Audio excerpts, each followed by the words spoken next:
Boa noite, boa noite. Boa noite todo mundo. Como é que vocês estão? Nessa quinta-feira chuvosa e um pouco fria, mas não tá mais chovendo. E vocês, como é que vocês estão? Como tem passado? Ontem a gente teve live com o Refúgio da Esperança, não é? Foi muito legal. Só que ontem estava com instabilidade, tanto no Instagram como no YouTube, no WhatsApp. A gente estava todo tentando conseguir fazer a live. E deu certo, de uma certa forma deu certo. Mas amanhã nós temos despertar presencial na Casa da Caridade.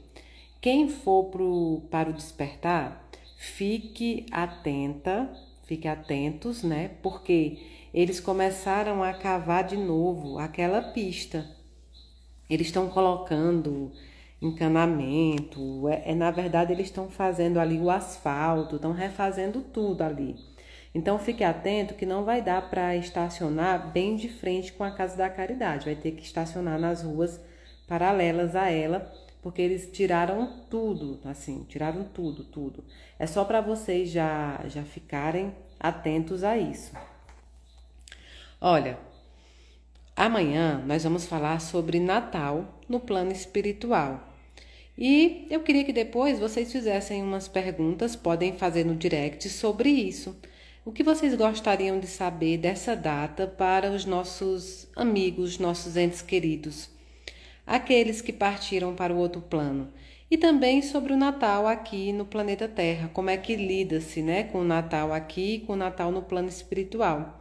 Então eu quero que vocês mandem perguntas, a Will vai receber todas as perguntas e a gente vai separar e vamos falar sobre isso, falar sobre o Natal no plano espiritual, junto com aqui na Terra, né? Como é que nossos entes queridos se portam? Lá eles comemoram o Natal, como aqui na Terra? Como será o Natal no plano espiritual? Como será o Natal para quem partiu para o plano espiritual? Então, vai ser muito bacana. Eu tenho catalogado toda a bibliografia, todos os anos eu faço isso para ver se tem alguma bibliografia nova sobre o tema. Não temos muita bibliografia sobre esse tema, né? Mas eu tenho também a minha vivência, né? A minha vivência de todos esses anos, a minha vivência como é nessa parte do Natal, como é nessa época, como é no dia.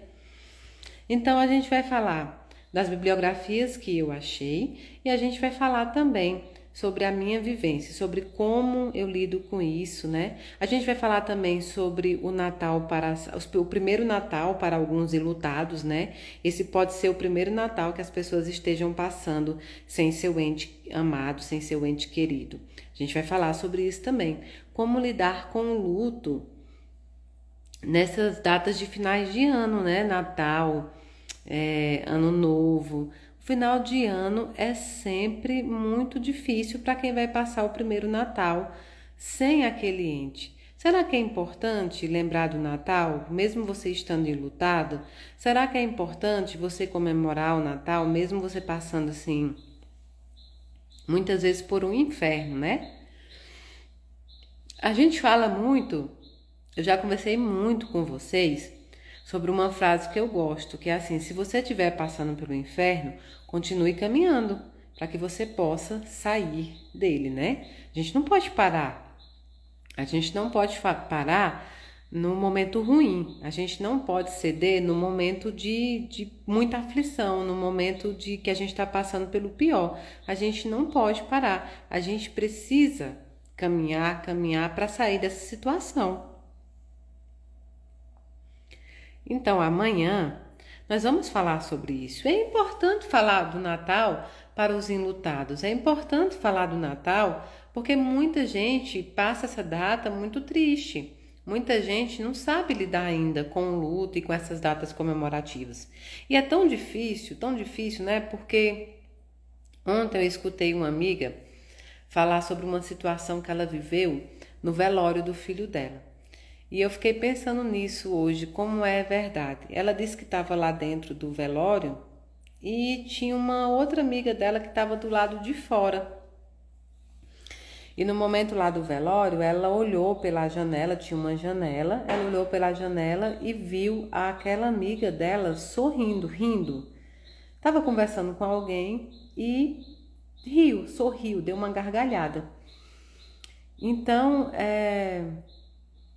ela disse que aquilo marcou muito ela, a gargalhada da amiga. Logicamente, a amiga não estava gargalhando, né? Porque estava achando um momento legal ou coisa do tipo, não. Provavelmente ela estava conversando com alguém, surgiu algo e ela sorriu, mas foi bem na hora que a mãe estava olhando pela janela. Então, tem modos que a gente deveria aprender a se portar, como as pessoas que estão enlutadas.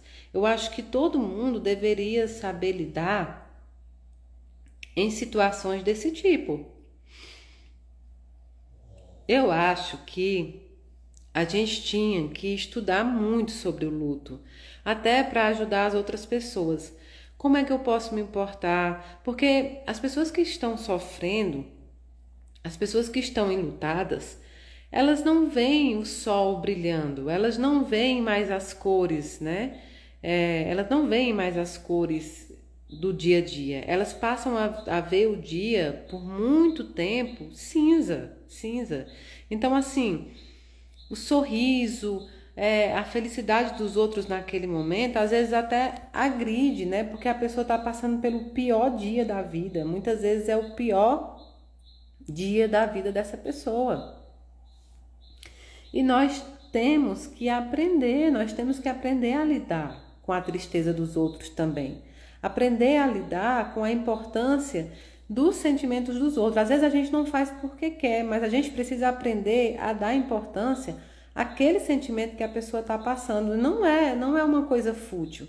Eu penso que todo mundo deveria estudar sobre o luto. Mesmo quem não passou por um luto muito doloroso, deveria estudar para saber lidar com o luto dos outros.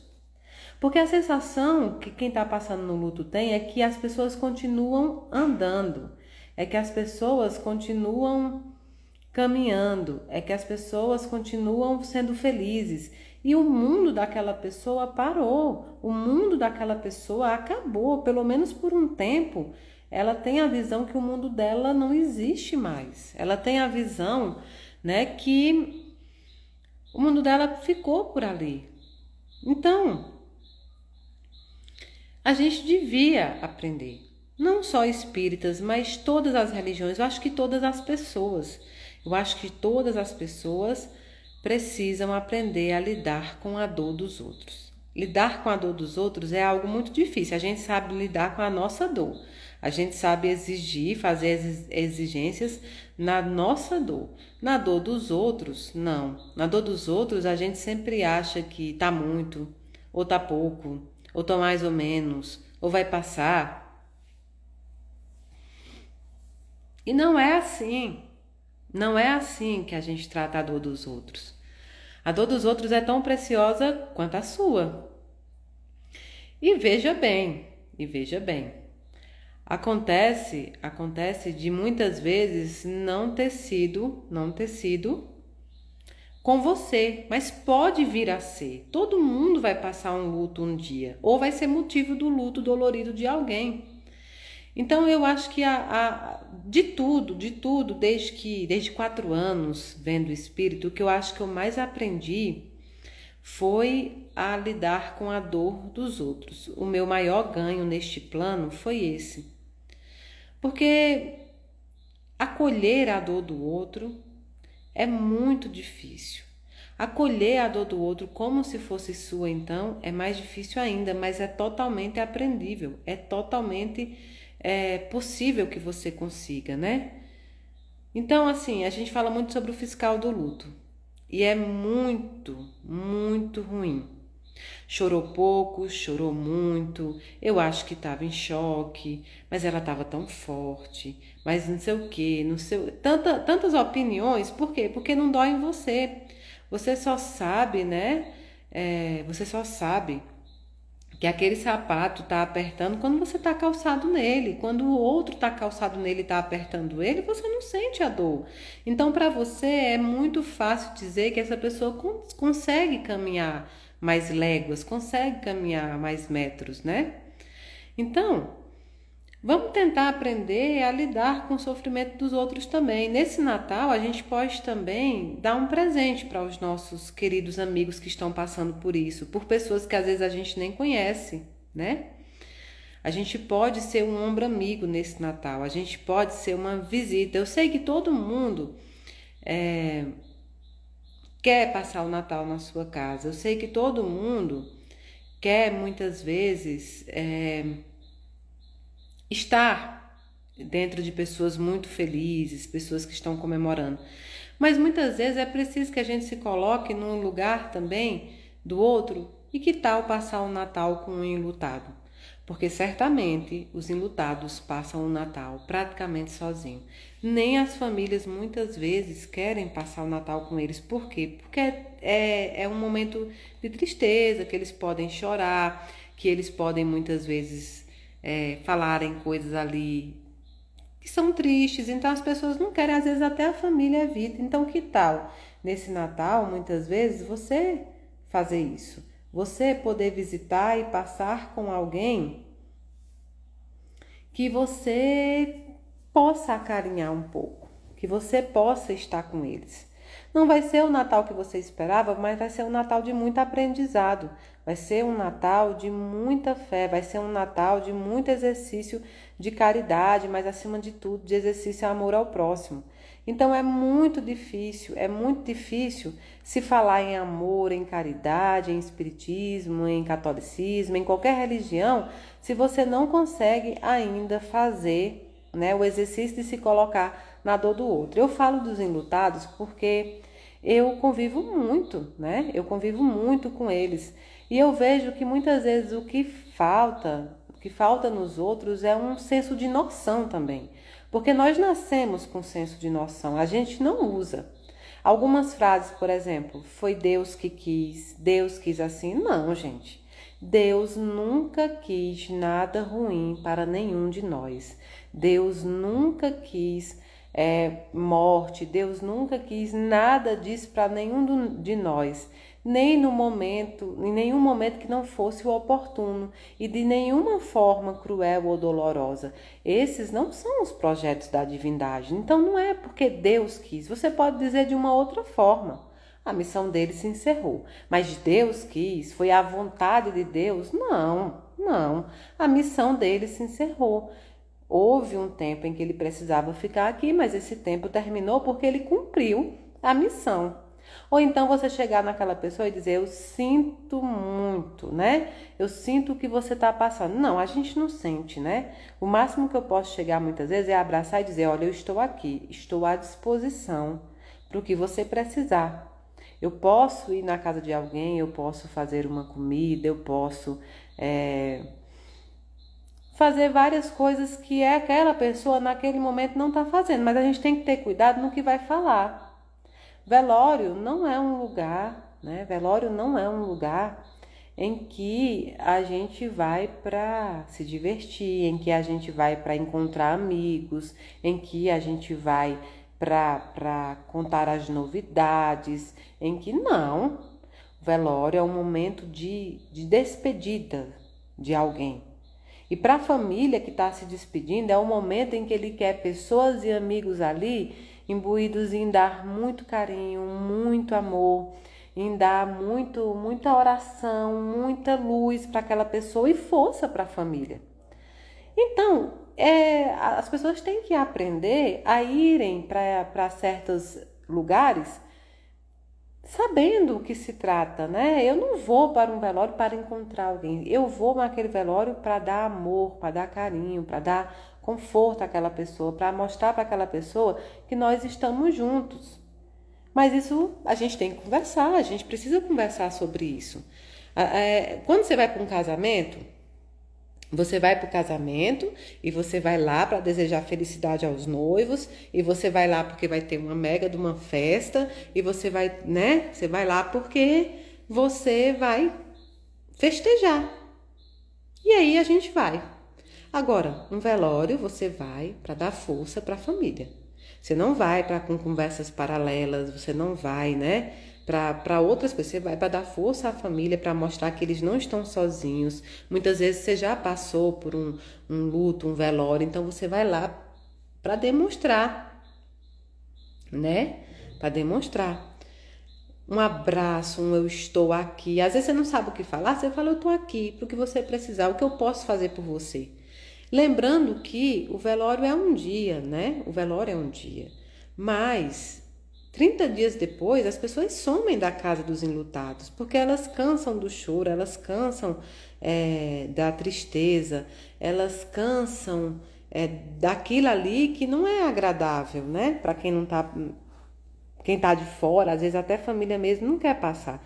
Lembre-se de visitar, lembre-se de levar alguma coisa, lembre-se de levar uma palavra amiga, às vezes uma comida, enfim. Nesse Natal, quem sabe você não pode ir à casa de um enlutado, você não pode ir com uma palavra amiga, você não pode ir. Às vezes ele não vai comemorar, às vezes ele não vai comemorar o Natal, às vezes vai ser uma noite que ele prefere até tomar um remédio e dormir, sabe? Se esconder.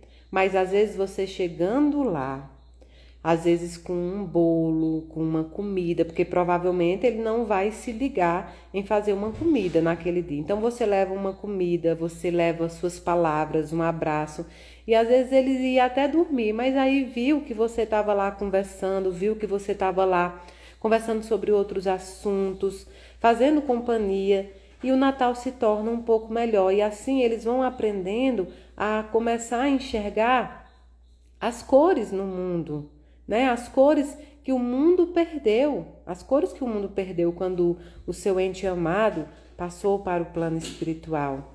Quem sabe levar uma pequena árvore de Natal, um pequeno enfeite, apenas para que ele sinta que ali também, né? Que ali também reside um sentimento. Sabe, é tão duro, é tão duro. Eu sei que vocês sabem, a grande maioria. É tão duro você passar essa data, porque tá sempre na sua cabeça faltando alguém ali naquela cadeira, alguém ali que era tão feliz estar perto dele. Mas sabe, de todos os espíritos que eu conversei e de muitos anos, há longos anos já nisso, desde 4 anos, então tem aí 33 anos que eu reconheço falar com espíritos.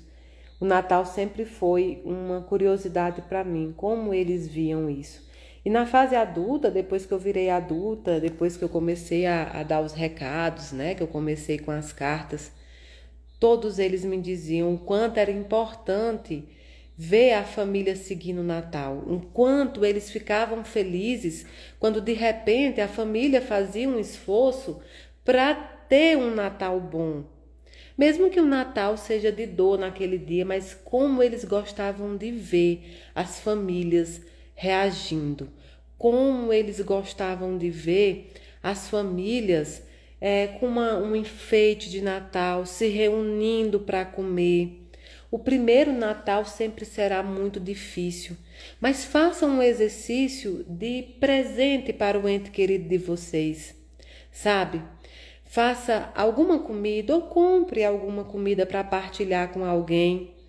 Compre alguma sobremesa, talvez até a sobremesa que ele gostava, a comidinha que ele gostava naquele dia. Coloque uma pequena árvore, nem que seja aquelas assim, ó, pequenininha, pequenininha. Faça a mesa, coloque a árvore, coloque uma foto dele também. E ele estará lá, porque ele vos visitará. Todos eles visitam. Todos os espíritos ganham o direito de uma visita. Por quê? Porque a crosta terrestre está infestada de bons sentimentos. O Natal é uma das datas que trazem muitos sentimentos bons. Então, por quê? Por que a gente não se esforça esse ano para que a gente possa fazer um enfeite de Natal? Oi, Samara, meu bem. Eu sei que lá no Joy enfeita a casa inteira. Eu amo Natal. Eu amo. Boa noite, minha lindeza, Dona Ju. Olha, eu amo Natal. Mas sabe por que eu amo tanto o Natal?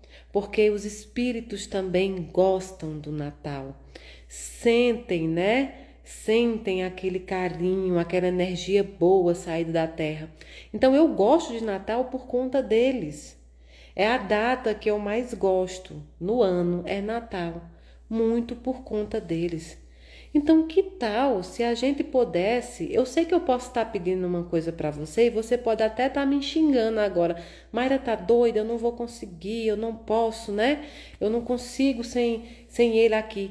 Mas se a gente pudesse se esforçar, se a gente se esforçasse um pouquinho e colocasse nesse ano um pequeno enfeite, uma foto dele, na mesa. Que tal a gente jantar com mais alguém? Ou se você não tiver ninguém físico para jantar, jante com seu ente querido. Cante alguma música, bote alguma música natalina, ou então reze, ou converse com ele. Torne essa noite o mais agradável que você consiga. A primeira experiência vai ser mais difícil, mas pense que você está dando um passo para o bem do seu ente querido. Te vê dando um passo para frente, te vê lutando para fazer um Natal em que ele esteja ali, em que você possa sentir ele ali, vai ser um presente enorme para eles. Eu sei que parece hoje um pedido muito difícil, mas saibam que eles estarão aí. Eles estarão aí. Eles estarão com vocês. Ofereçam um Natal para eles também. Ofereçam um Natal na visita. Ofereça aquilo que você pode dar. Se você tem família, convide a família para jantar junto com você. Coloque a foto dele na mesa. Coloque um enfeitezinho de Natal na foto dele e coloque ali na mesa para que ele participe junto com vocês. Vocês vão perceber que com o passar do tempo você vai compreender e vai começar a incluí-lo no seu dia a dia, nas datas. Você nunca vai esquecê-lo. A dor por vezes vai e volta, mas você precisa dar um passo para ele. Faça um esforço de colocar uma arvorezinha, faça um esforço de chamar alguém ou a família para jantar com você, faça um amigo oculto e não esqueça o presente dele. E eu quero dar uma ideia para vocês, né? Quero dar uma ideia para vocês que eu faço e algumas pessoas próximas a mim fazem. Se você conseguir fazer, você vai ver como é bom. Todo Natal eu compro um presente para um ente querido meu que partiu e eu guardo esse presente. Todo aniversário deles também eu guardo esse presente. O ano inteiro, por exemplo, em Páscoa, eu compro um presente. Deixa eu ver.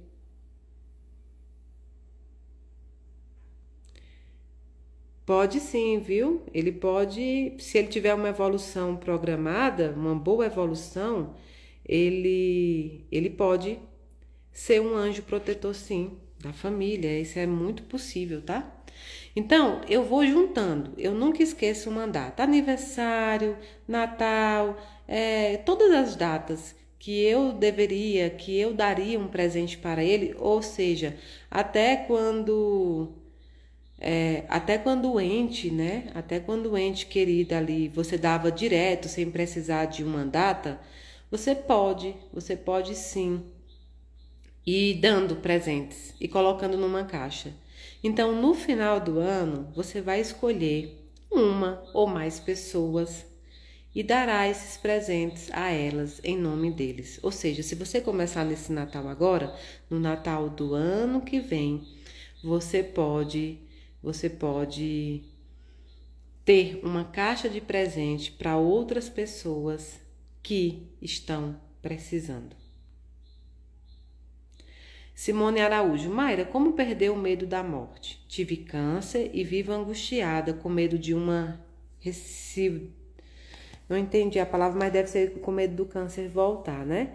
Quero ver a vida como sendo apenas uma passagem. O que me indica a ler para me ajudar? Olha, Simone, a morte é um sentimento difícil para todos nós, espíritas, não espíritas, católicos, evangélicos, religiosos. Eu sei que muita gente diz assim, eu não tenho medo da morte. Eu consigo compreender que as pessoas não tenham o medo da morte, né? Consigo compreender. O que nós temos é o receio do desconhecido, não é em si da morte. A morte, nós sabemos que ela vai chegar, nós sabemos que ela faz parte de um processo terreno. Então, não tem como ter medo de algo, não podemos ter medo de algo que vai acontecer. Mas todo mundo tem medo do desconhecido. Todo mundo tem medo daquilo que não se conhece, daquilo que ainda não se passou. Porque até a morte ela é uma prova, você vai passar por ela. Só que na próxima encarnação você não lembra. Então é normal a gente ter medo do desconhecido.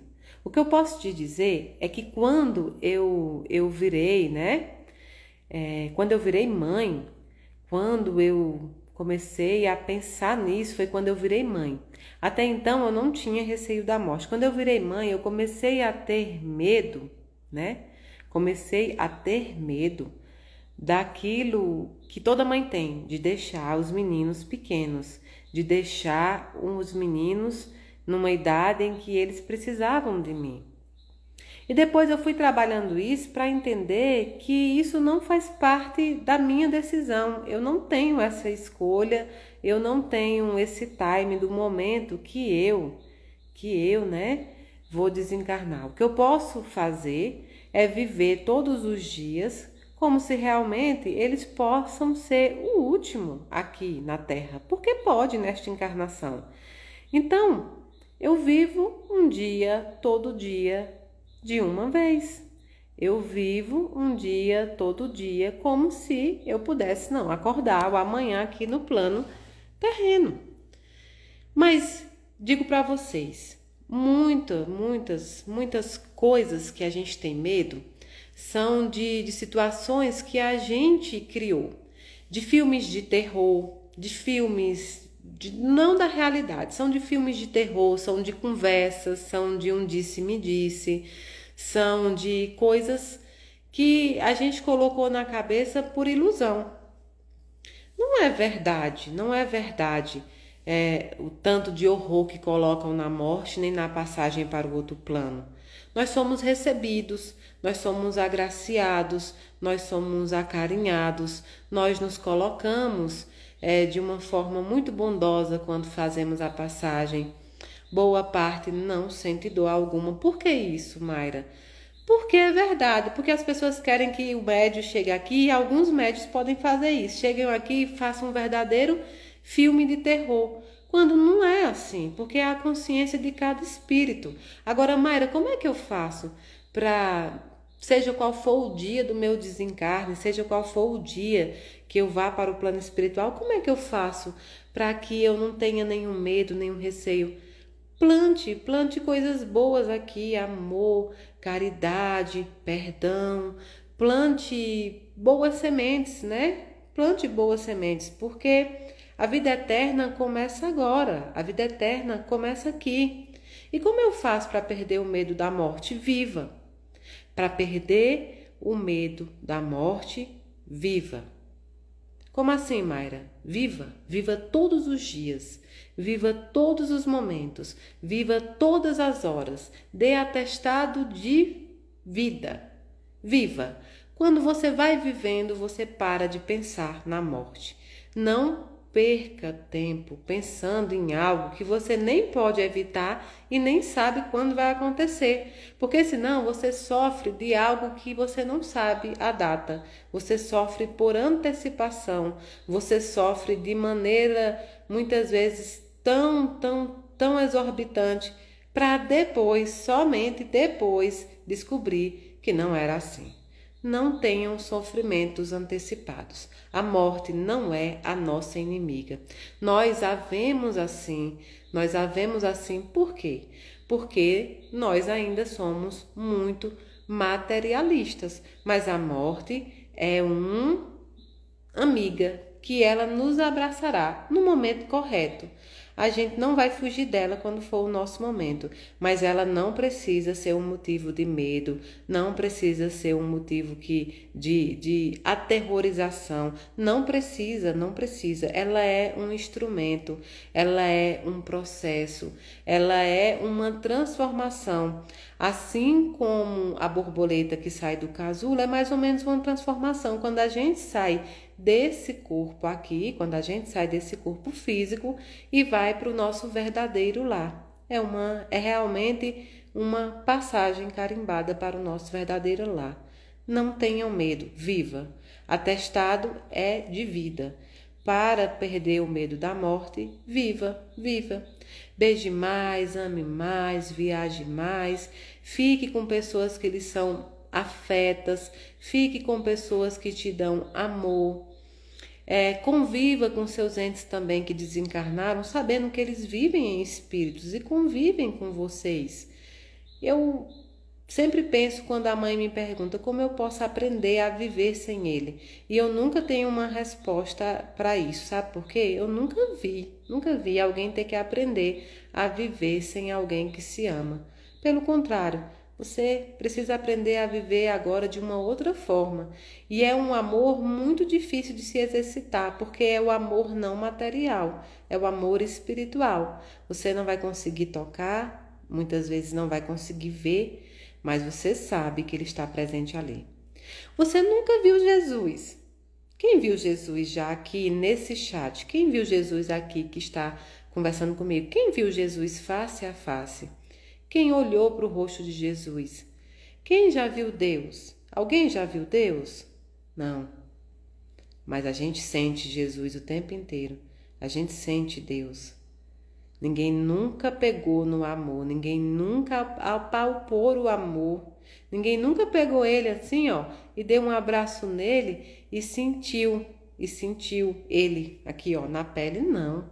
Você sente o amor. Você vivencia o amor. Não com os olhos físicos e não com as mãos materiais. Então, por que você acha que alguém que você ama tanto, né?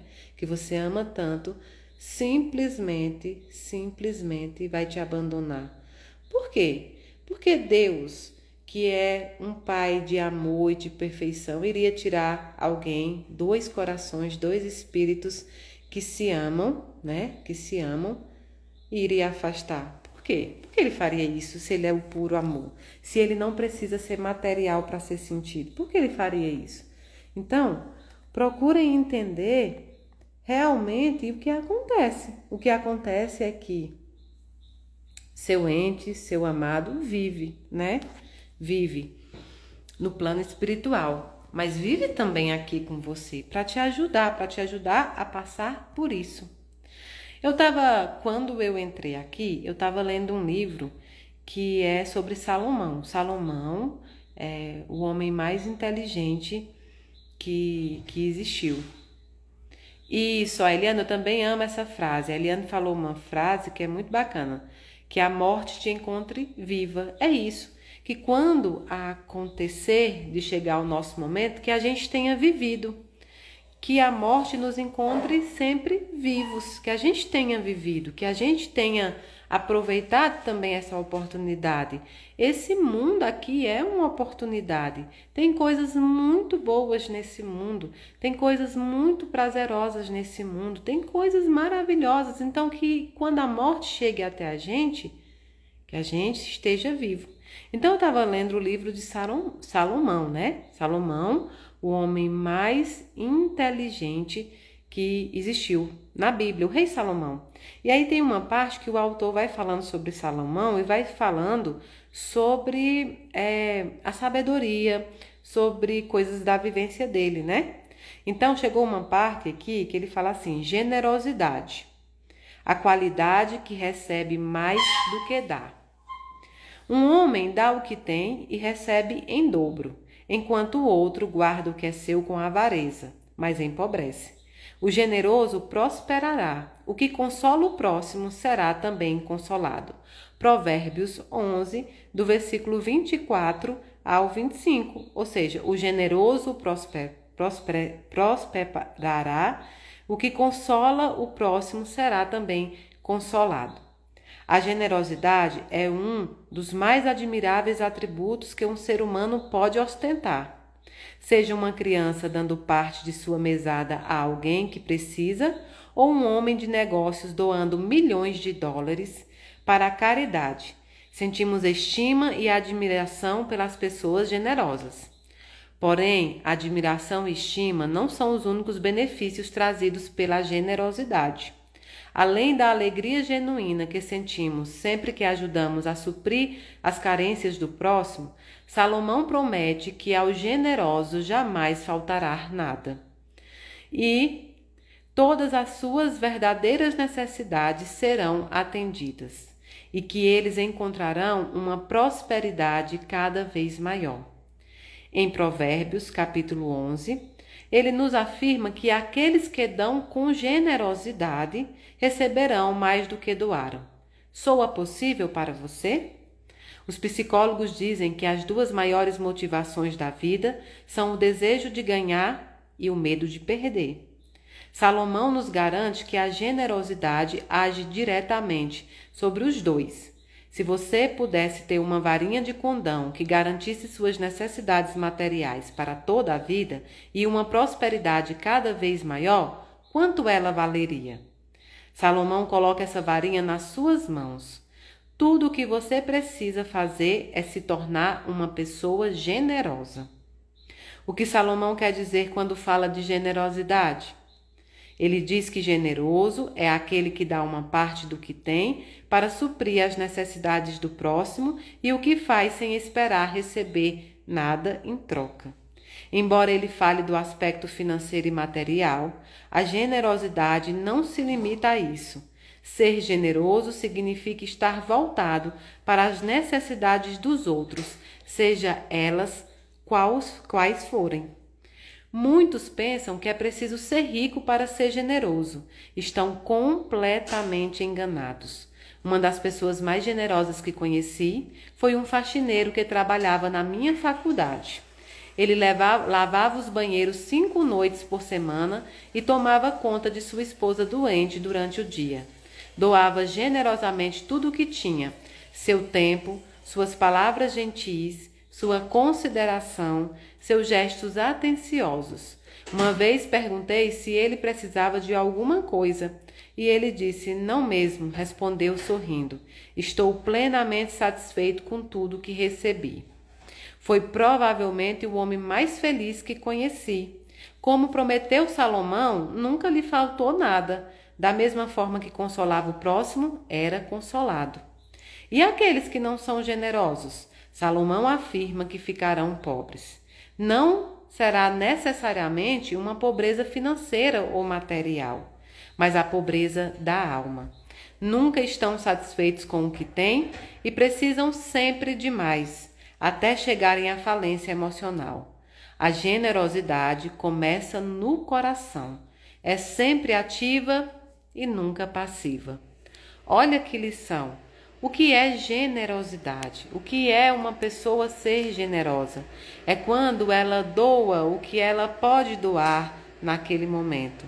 É quando ela doa aquilo que ela tem. Muitas vezes não é material, porque ela não tem material, mas ela doa o seu carinho, ela doa sua atenção, ela doa o seu ombro amigo, ela doa tudo aquilo que é de mais valor. Muitas vezes, inúmeras vezes, nós confundimos, a humildade com a pobreza, a humildade com a falta de dinheiro, e não é isso. Nós conhecemos pessoas ricas humildes e pobres soberbas. A humildade vem de sentimento. A humildade vem de exercer a verdadeira caridade. Então, se você quer receber em troca generosidade, dê generosidade. E você pode dizer: Mayra, mas eu dei generosidade e recebi coisas ruins. Todos nós passamos por isso. Acontece que o recebimento daquilo que você faz, né, a colheita, às vezes não vem daquela pessoa, dasquelas pessoas ou daquele lugar em que você deu. É o reconhecimento de Deus por intermédio de outras pessoas, de outras situações. Então, continue plantando o bem, ainda que muitas vezes recebam o mal.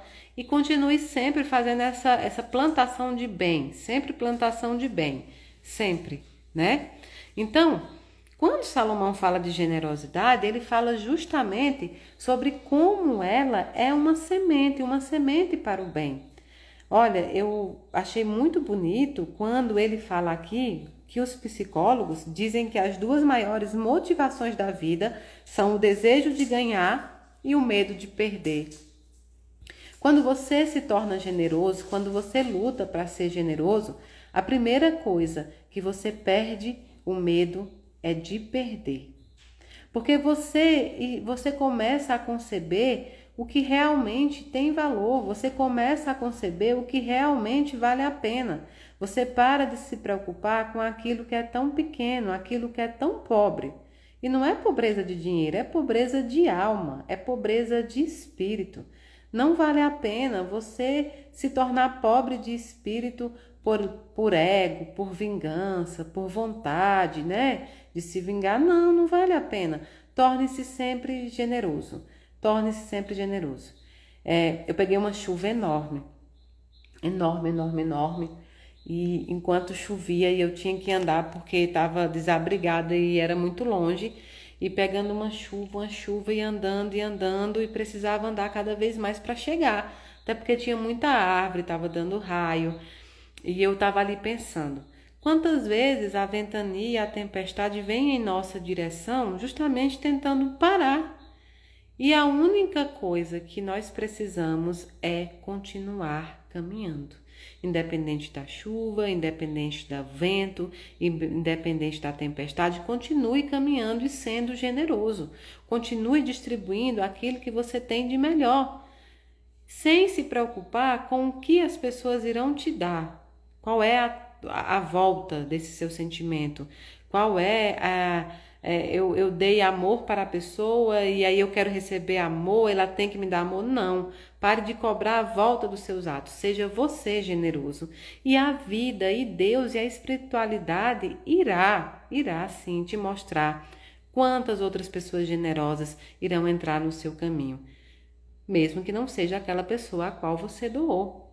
Então, é importante. Você vê que Salomão era um dos homens mais inteligentes, né, que passaram pela terra, e generosidade para ele estava num padrão alto, estava com a expectativa alta, né?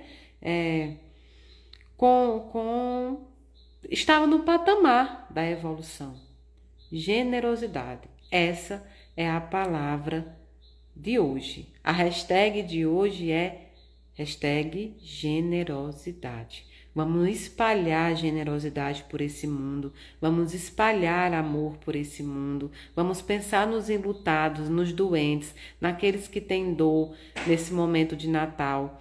Vamos pedir perdão quando a gente errar. É uma qualidade. Você saber que errou, você pedir perdão pelos seus erros é uma qualidade.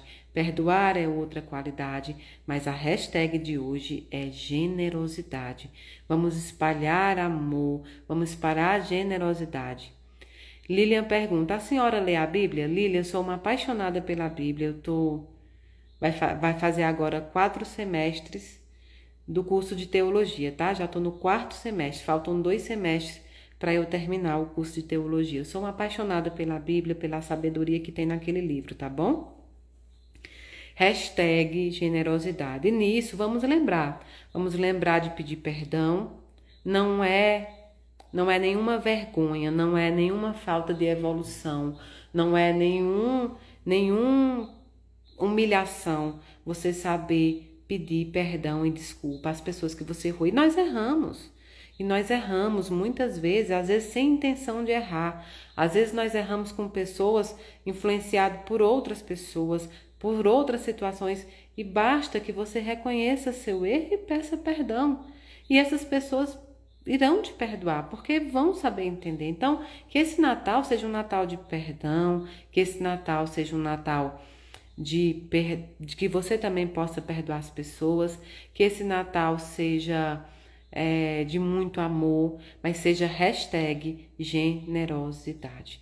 Já tem muita gente espalhando ódio, tem muita gente espalhando mentira, tem muita gente espalhando coisas ruins, tem muita gente em busca de like, de ibope, de tudo isso, espalhando ódio, espalhando as desavenças, espalhando, né, a guerra. Vamos hashtag generosidade. Vamos espalhar generosidade, que nem sempre é material. As maiores generosidades são justamente da gente cultivar dentro do nosso espírito e do nosso coração o bem, o amor ao próximo e o consolo. Se você não puder consolar, pelo menos se cale naquele momento, mas vamos espalhar consolo, amor, felicidade, vamos espalhar generosidade. Um beijo muito grande no coração de vocês. Até amanhã no Despertar. A gente tá junto no Despertar. Vamos falar sobre Natal no plano espiritual e aqui, né? Então, façam suas perguntas no feed aí, no feed não, pode ser nas mensagens, mas pode ser no direct também, tá bom? Façam as suas perguntas lá e eu vou recolher algumas para que eu possa falar na live também. A Will vai recolher e vai me encaminhar, tá bom? Um beijo muito grande, até amanhã. A gente vai estar junta amanhã falando sobre Natal, falando sobre luto, falando sobre amor, falando sobre tudo isso. Érica Alves, um beijo, querida. Beijão no coração de todos vocês. Eu amo todos vocês, do dedinho do pé ao fio do cabelo.